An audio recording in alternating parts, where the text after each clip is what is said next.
Се тресе ли позицијата на првиот човек на ССМ Дарко Димовски и можно ли е таму да се врати поранешниот председател Живко Митревски? Тој тврди дека со пресуда на управниот суд треба повторно да застане на кормилото на синдикатот, бидејќи се покажало дека неговата смена била нелегитимна. Судот вели на 8 мај годинава ја уважил неговата тужба и донел пресуда во негова корист, но по неколку дена ја поништил клаузулата според која решението е правосилно, со образложение дека претходно бил направен пропуст, бидејќи на Димовски не му била доставена пресудата. Митревски потоа се жалел до Вишиот управен суд, кој за неколку дена треба да ја донесе конечната одлука. Одлуката на управниот суд покажа дека е нелегитимен уписот на Дарко Димовски за ВД председател, покажа дека овај упис нелегитимен на Дарко Димовски е спротивен и на собствениот заклучок на Централен регистар кој своевремено ја запрел постапката за негов упис, а исто така пресудата покажа, бидејќи се засновува и на тие факти,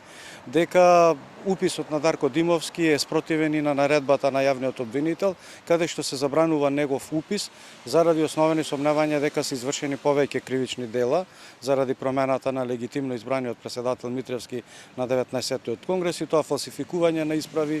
зжување, понатаму фалсификување на печати и така натаму. Се надева дека Вишиот суд ќе донесе правилна одлука и пресудата повторно ќе стане правосилна, што би значело тој повторно да биде впишан како председател на ССМ. Од актуелното раководство на синдикатот пак возвраќаат дека досега ниту тужба, ниту пресуда од страна на управниот суд не се доставени до Сојузот на синдикатите на Македонија, ниту пак во предметот има било каков доказ дека е направен обид за достава, со што на Димовски не му била дадена можност да ги образложи своите интереси, со што постапката всушност била суштински повредена.